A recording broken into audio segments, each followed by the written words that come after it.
নমস্কাৰ। আজি আপোনালোকক ধ্ৰুৱতৰা এডভান্স ছফ্টৱেৰৰ বিষয়ে জনাব বিচাৰিছোঁ। ধ্ৰুৱতৰা এডভান্স ছফ্টৱেৰ 2025 চনৰ ইয়াত ওপৰত দেখা হ'ব যে ইয়াত ধ্ৰুৱতৰা পঞ্জিকা আছে। আমাৰ এইখনৰ ধ্ৰুৱতৰা পঞ্জিকা আমি ধৰকচোন কিবা এটা চাৰ্চ কৰি দিওঁ। আমাৰ তাৰমানে ইয়াত আমি ধৰকচোন বেলেগ চন দিলেও দিব পাৰিম। 2030 চনলৈকে বনোৱা হৈছে। আমাৰ ধৰি লওক 16 তাৰিখ বা 17 তাৰিখ দি দিলোঁ। আমি 2026 চন দি দিলোঁ, চাৰ্চ কৰি দিলোঁ। ইয়াত ধ্ৰুৱতৰা পঞ্জিকা ইয়াত দেখা পাব সূৰ্যোদয়, সূৰ্যাস্ত, দিনমান, ঘণ্টা, বাৰ, গণনাংশ, ৰাশি, তিথি, নক্ষত্ৰ, যোগ, কৰণ, মলমাহ হয়নে নহয়, যোগিনী হওক, ৰাহুকাল, যমকাল, গুলিক কাল, আদ্য ঋতু হওক, মৰণৰ দোষ হওক। এইটো প্ৰথম পেজ আমাৰ তাৰমানে। এইখনৰ দ্বিতীয় পেজ। ইয়াত দেখাব প্ৰাতঃকালীন গ্ৰহস্ফুট, লগ্নাৰম্ভৰ সমাপ্তিৰ সময়, সূৰ্যোদয় সূৰ্যাস্তৰ সময়, তাৰপিছতে দেখা পাব কাৰবেলা, বাৰবেলা, কালবেলা, কালৰাত্ৰি, শুভ সময়। কিছুমান অশুভ মুহূৰ্ত দিয়া আছে। কালযোগ, দগ্ধ যোগ, যমঘণ্টা যোগ, বিষ যোগ, হুতাসন যোগ, মৃত্যু যোগ নাই বুলি কৈছে। তাৰমানে থাকিলে ইয়াত সময়টো দেখুৱাই দিব আপোনালোকক। এইখনত ধ্ৰুৱতৰা পঞ্জিকা 17/2/2026 চনৰ। বেলেগ চনৰ দিব পাৰিব আপুনি ইয়াতে। এতিয়া আমি দেখাম এইটো হ'ল ধ্ৰুৱতৰা এডভান্স ছফ্টৱেৰ। এডভান্স ছফ্টৱেৰত কিছুমান সন্নিৱিষ্ট কৰা গৈছে। কিছুমান বস্তু যেনে ধৰক বৃহস্পতি ক্লিক কৰিলে আপুনি ওপৰত দেখা পাব কিবা লিখা আহিছে। আপোনাৰ নক্ষত্ৰ ৱাইজ প্ৰেডিকশ্যন কৰা হৈছে। বৃহস্পতি কোনটো নক্ষত্ৰত বহি আছে আৰু সেই নক্ষত্ৰৰ অধিপতি গ্ৰহ ক'ত বহি আছে, সেনেকৈ সেই হিচাপে আমাৰ তাৰমানে প্ৰেডিকশ্যনটো কৰা হৈছে। শনি ক্লিক কৰিলে আপুনি দেখা পাব 3 নম্বৰ স্থানত দৃষ্টি দি আছে। আমাৰ বৃহস্পতি ক্লিক কৰি দেখা পাব আপোনালোকে। ৰাহু ক্লিক কৰি দেখা পাব ক'ত ক'ত দৃষ্টি দি আছে। দৃষ্টি দিয়া চিনবিলাক আপোনালোকে চিন আকাৰত দেখা পাব ক'ত ক'ত দৃষ্টি দি আছে। এনেকৈ দেখা পাব। ওপৰত লগে লগে লিখা আহিব বুধ গ্ৰহৰ অন্তৰ্দশা ফল নিৰ্ভৰ কৰিব শুক্ৰ গ্ৰহৰ ওপৰত, তেনেকুৱা ধৰণৰ। জন্মচক্ৰ আছে আমাৰ তাৰমানে দশা অন্তৰ্দশা দেখা পাব। আমাৰ শনিৰ মহাদশা ধৰকচোন, শনিৰ অন্তৰ্দশা যে কিবা ক্লিক কৰি দিলোঁ, অন্তৰ্দশা ফল ইয়াত দেখা পাব আপোনালোকে। শনি গ্ৰহৰ দশাত ৰাহু গ্ৰহৰ অন্তৰ্দশা ফলবিলাক ধুনীয়াকৈ দেখুওৱা গৈছে আপোনালোকৰ। টিপা পৃষ্ঠ আপোনালোকে এইটো টিপাপত বয়স থাকিব লিখা, ইয়াত বয়স লিখা আছে আপোনালোকৰ। এই টিপা পৃষ্ঠ সন্নালী চক্ৰ, নৱতৰা চক্ৰ, টিপা পৃষ্ঠ বৰ্ষ চক্ৰ।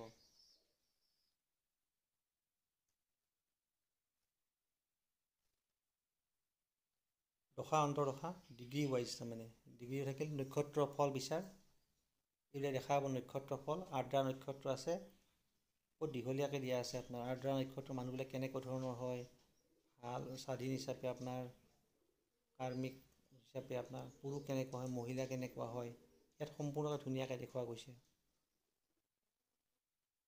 গোটেই মানুহজনৰ সম্পূৰ্ণ পৰিচয়টো আৰ্দ্ৰা নক্ষত্ৰ হিচাপে ইয়াত দিয়া গৈছে। লগ্ন ফল বিচাৰ, লগ্ন ফল বিচাৰ সিংহ লগ্ন দেখুৱাইছে আপোনাৰ এতিয়া।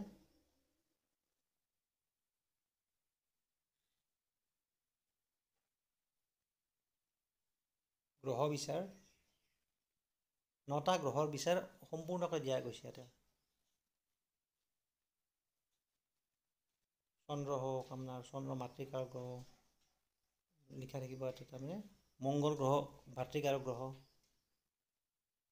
বুধ গ্ৰহ বুদ্ধিৰ কাৰক গ্ৰহ, তেনেকুৱা ধৰণৰ। বৃহস্পতি জ্ঞান, সাধুতা, বিবেক, সৎ চৰিত্ৰ, তেনেকুৱা।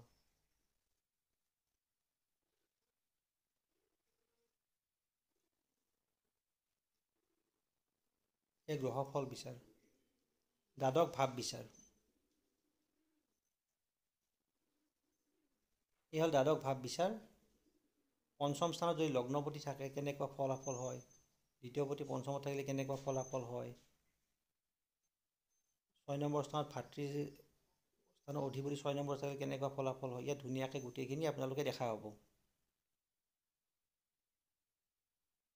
এয়া দ্বাদশ ভাৱ বিচাৰ আপোনালোকৰ। ইয়াত আকৌ নতুনকৈ সন্নিৱিষ্ট কৰা গৈছে বিবাহ সুখ। তাৰমানে বিবাহ সুখ নক্ষত্ৰ হিচাপে তাৰমানে বিবাহ হিচাপে নক্ষত্ৰ হিচাপে বিবাহ স্থানটো বিচাৰ কৰা গৈছে। ভাল একদম সম্পূৰ্ণ বহুত শুদ্ধকৈ দিয়া গৈছে নক্ষত্ৰ ফল হিচাপে। প্লাছ আমাৰ কিছুমান নক্ষত্ৰ থাকে যে উগ্ৰ নক্ষত্ৰ থাকে, আমাৰ তীক্ষ্ণ নক্ষত্ৰ থাকে, সেই নক্ষত্ৰ সেনেকুৱাকৈ হিচাপ কৰা কেলকুলেশ্যন কৰিহে আমি নক্ষত্ৰ ফল হিচাপে ইয়াত বিবাহ স্থান কেনেকুৱা হ'ব, ডিভৰ্চৰ যোগ আছে নেকি তেনেকুৱা ইয়াত চালে গম পাব আপোনালোকে। ইয়াত ধুনীয়াকৈ লিখা থাকিব মাংগলিক দোষ কেনেকুৱা হয়। মাংগলিক দোষ যদি উগ্ৰ নক্ষত্ৰত হয়, তীক্ষ্ণ নক্ষত্ৰত হয়, বিস্তৃতভাৱে ধুনীয়াকৈ ইয়াত দেখুওৱা গৈছে। অকল মাংগলিক বুলি ক'লেই নহয়, মাংগলিক দোষটো যদি তীক্ষ্ণ নক্ষত্ৰত থাকে বা উগ্ৰ নক্ষত্ৰত থাকে কেনেকুৱা ফল হয়, সেই নক্ষত্ৰৰ অধিপতি গ্ৰহ ক'ত বহি আছে, ভাল স্থানত আছে নে বেয়া স্থানত আছে, ইয়াত ধুনীয়াকৈ আপোনালোকে দেখা পাব। নতুনকৈ সন্নিৱিষ্ট কৰা গৈছে এইটো।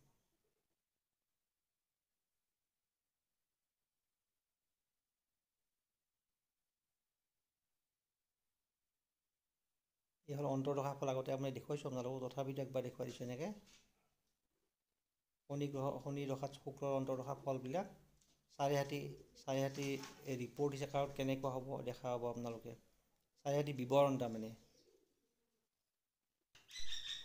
চাৰিহাতী উদয়, চাৰিহাতী শিখৰ, অস্ত কেনেকুৱা হ'ব ইয়াত সম্পূৰ্ণ বিৱৰণ দেখা হ'ব আপোনালোকে।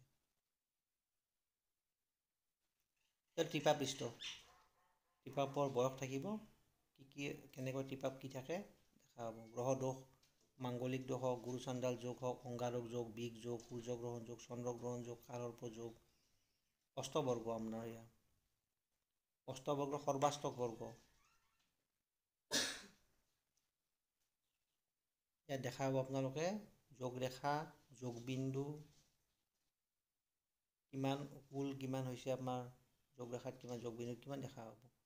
ৰত্ন আৰু মন্ত্ৰ ক্লিক কৰিলে ৰত্ন আৰু মন্ত্ৰ দেখা পাব আপোনালোকে। পিঠি ধৰকচোন ৰবি পিঠি লিখা আছে ইয়াত দেখা পাব আপোনালোকে। যে পিঠিৰ বিষ, আঘাতপ্ৰাপ্তি, আঁঠু ক্ষয়, দুৰ্বলতা, গুপ্তৰোগ এইবিলাক লিখা থাকিব। ইয়াৰ সময়বিলাক চাই ল'ব কেতিয়া কেতিয়া আছে আপোনালোকৰ, কেতিয়াৰ পৰা তেনেকুৱা সমস্যা হোৱাৰ সম্ভাৱনা থাকে। ইয়াত আধ্যয়ৰ বিচাৰ দেখা পাব। আধ্যয়ৰ বিচাৰত আপোনাৰ কেতিয়া কি হ'ব, কেতিয়া কি লিখা আছে আপোনাৰ তাত দেখা পাব। নক্ষত্ৰ ৱাইজ নক্ষত্ৰ হস্তিনী কন্যা আছে, ইন্দ্ৰযোগ, নক্ষত্ৰ পক্ষ তিথি ডিটেইলছখিনি প্ৰিণ্ট কৰাৰ ব্যৱস্থা আছে ইয়াতে।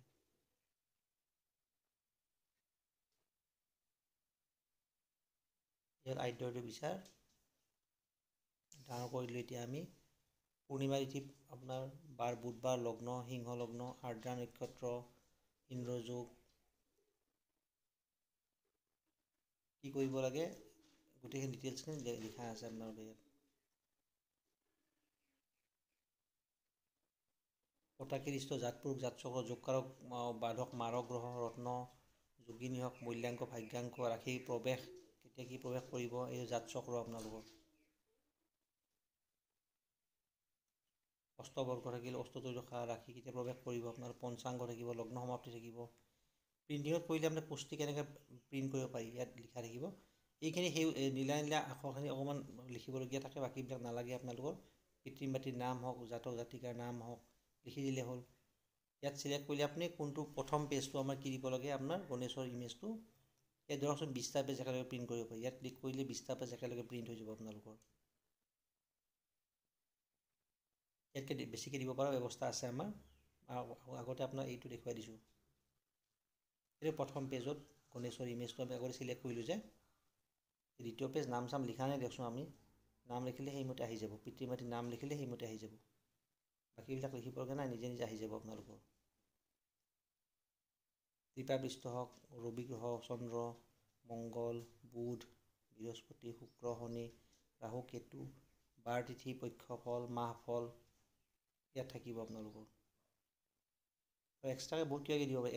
মোটামুটি 100+ পেজ ইয়াত আপোনালোকে দিব পাৰে। চাৰিহাতী বিৱৰণ হিচাপে থাকিব আপোনালোকৰ ইয়াতে, ডাইৰেক্ট প্ৰিণ্ট কৰিব পাৰিব আপোনালোকে। কেতিয়া চাৰিহাতী হ'ব, কেতিয়া ঢেয়া হ'ব গোটেই লিখা থাকিব আপোনালোকৰ।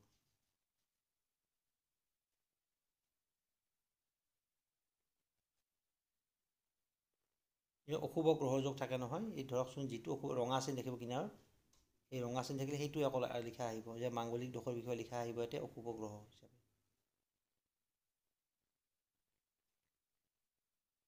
ইয়াৰ নক্ষত্ৰ ফল বিচাৰ, লগ্ন ফল বিচাৰ থাকিব আপোনালোকৰ।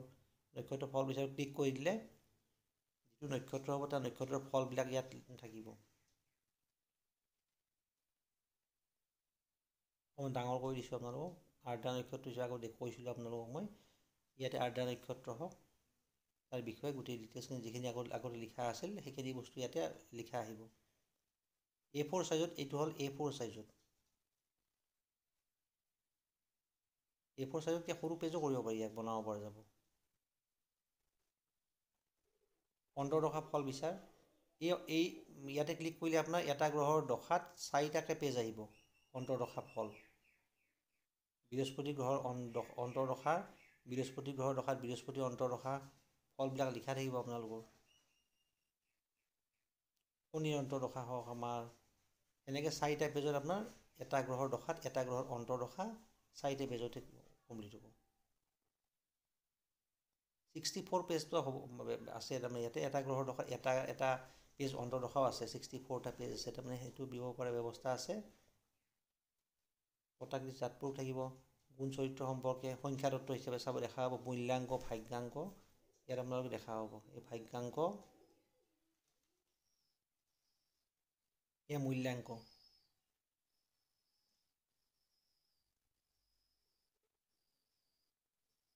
এই মহাদশা অন্তৰ্দশা ফলবিলাক এটা এটা সৰু লাইনত লিখা থাকিব। যিটো গ্ৰহৰ মহাদশা হয়, অন্তৰ্দশা যিটো থাকিব এটা লাইনত লিখিব ব্যৱস্থা ৰখা গৈছে ইয়াতে। এডিট কৰা অপশ্যন ইয়াত দিয়া গৈছে, আপোনালোকে নিজাকৈ এডিট কৰি ল'ব পাৰিব। এডিট কৰি ছেভ কৰি দিলে হ'ল। আগতে প্ৰথম পেজ দেখুৱালোঁ, দ্বিতীয় পেজটো মই দেখুৱাই আছোঁ আপোনালোকক। এইটো হ'ব দশা অন্তৰ্দশাৰ যিটো ফলবিলাক শ্বৰ্টকৈ দিয়া গৈছে, তো ইয়াতে আপোনাক এডিট কৰিব পাৰিব। 2 নম্বৰ পেজ।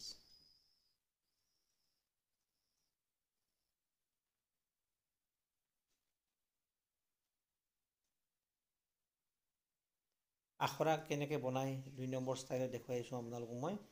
এইটো আপোনাৰ আচলতে আখৰাখন আমি লিগেল পেপাৰত দিবলগীয়া হয়, অকণমান দীঘল যে।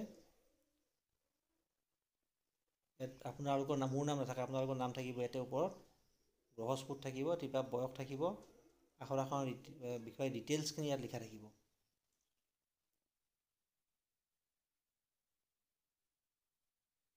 এটা পেজতে গোটেই ডিটেইলছখিনি আহি যাব আপোনালোকৰ। মই দেখুৱালোঁ এইখিনি আপোনালোকক। আকৌ ধৰকচোন গণেশৰ ইমেজ বা এইখিনি বস্তু দিবলগীয়া আছে, চব চাইছোঁ আপুনি দেখুৱালোঁ। দ্বাদশ ভাৱ বিচাৰ থাকিল, এই দ্বাদশ ভাৱ বিচাৰ আগতে আপোনাক দেখুৱাইছোঁ। তাতে প্ৰিণ্টিঙত কেনেকৈহে মই দেখুৱাই দিছোঁ। A4 চাইজে হয় এইটো আপোনাৰ। দ্বাদশ ভাৱ বিচাৰ মোৰ সম্ভৱ 2টা পেজতে হৈ যাব লাগে কিজানি, 2টা পেজতে হৈ যাব। এই দীঘল গোষ্ঠী, আমি যেনেকৈ আগতে পকোৱা কুণ্ডলী আছিল যে দীঘল কুণ্ডলী, ইয়াতে ক্লিক কৰিলে একেলগে 10টা পেজ প্ৰিণ্ট হৈ যাব। খালি অকল কাগজখন সোমাই দিলে দীঘল কাগজখন। দীঘল কাগজ বুলি ক'লে আমাৰ যিবিলাক আমাৰ পেহি থাকে নহয়, এই ডাঙৰ চিট আহে যে, ডাঙৰ চিটখন কাটি ল'বি। ইয়াত এক চাইড দেখা হ'ব অকণ ব্লেংক আছে, সেইখিনি অট'মেটিক ফিল আপ হৈ যাব আপোনালোকৰ। দেখাত ব্লেংক দেখিছে যদিও অট'মেটিক ফিল আপ হৈ যাব। এইটো পেজখন সেই চাইজত কাটি ল'লেই হ'ল। আগৰ যিবিলাক পকোৱা কুণ্ডলী আছিল যে, সেই পকোৱা কুণ্ডলী মতে হিচাপত বনোৱা গৈছে এইখিনি। লিগেল পেপাৰ চিলেক্ট কৰি ল'ব। লিগেল পেপাৰ চিলেক্ট কৰি যেতিয়া আপুনি সৰু পেপাৰ সোমাই দিব নহয়, তেতিয়া সেইমতে সেই চাইজত প্ৰিণ্ট হৈ যাব ধুনীয়াকৈ। মই দেখুৱাই দিম লাগিলে কেনেকৈ প্ৰিণ্ট কৰিব লাগে। অকণমান ডাঙৰ কৰি ল'লোঁ এতিয়া। এই হ'ল মহাদশাৰ 78 দশা থাকিব আপোনালোকৰ।